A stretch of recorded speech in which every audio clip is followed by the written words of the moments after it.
Not long ago, a group of us went out for a barbecue. Some of the people there I didn't even know.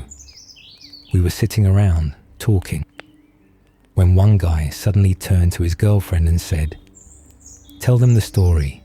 Go on, tell it." She clearly didn't want to. You could see it in her face. But of course, once people hear there's a story, curiosity takes over. Eventually we convinced her, and what she told us honestly gave everyone chills. This happened last August. She had a job interview scheduled for 3 in the afternoon. She left her apartment early and decided to walk there. The town she lives in is small.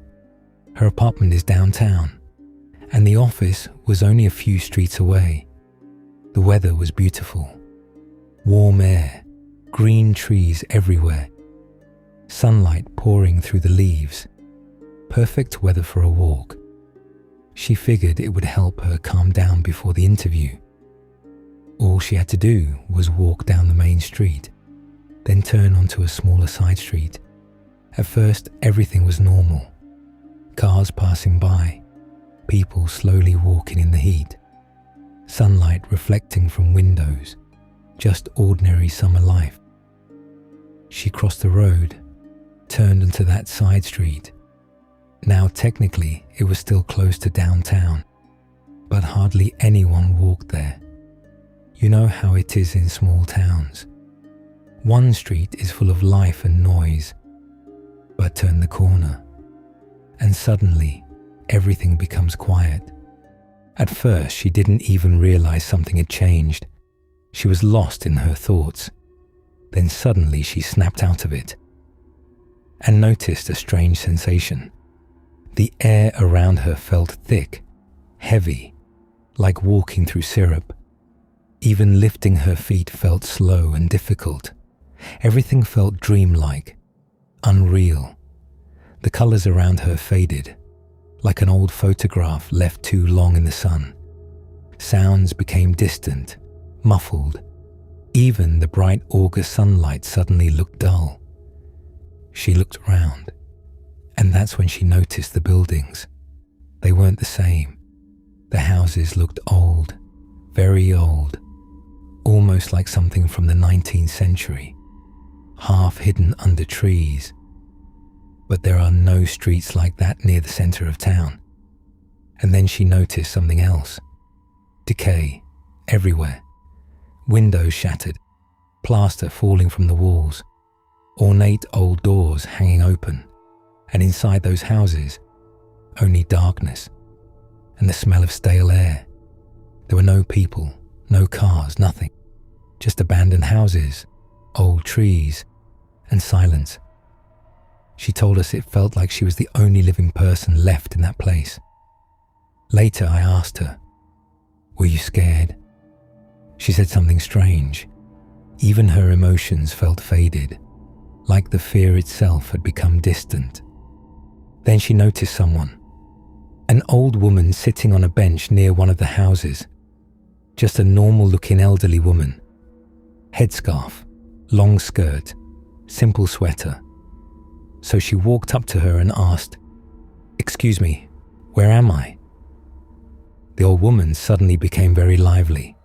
She jumped up from the bench and said, "Come inside, dear. I'll explain everything."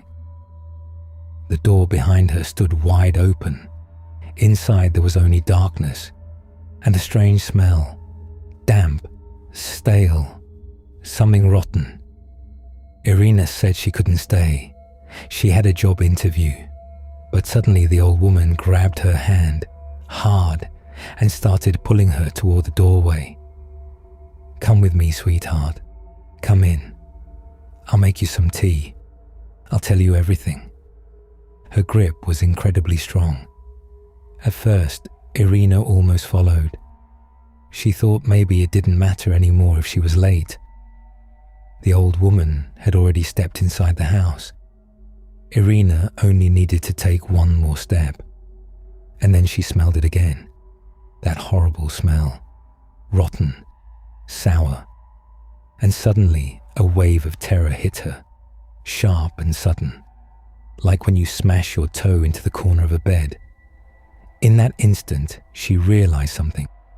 Something here was very, very wrong.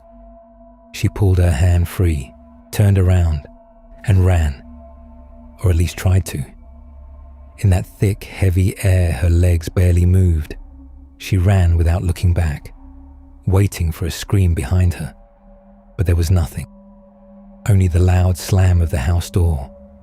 She doesn't remember how long she ran, only that she was crying while running.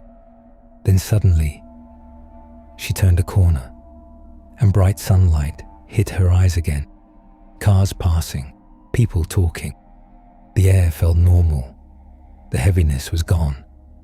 She looked around and realized something shocking. She was standing back on the same main street, almost exactly where she had turned earlier. Later, she checked the time on her phone. Only 10 minutes had passed, even though it felt like nearly an hour. She still went to the interview, but she didn't get the job. And honestly, she said she was relieved, because now she wouldn't have to walk down that street again. And who knows what might happen if one day she turned the wrong corner again.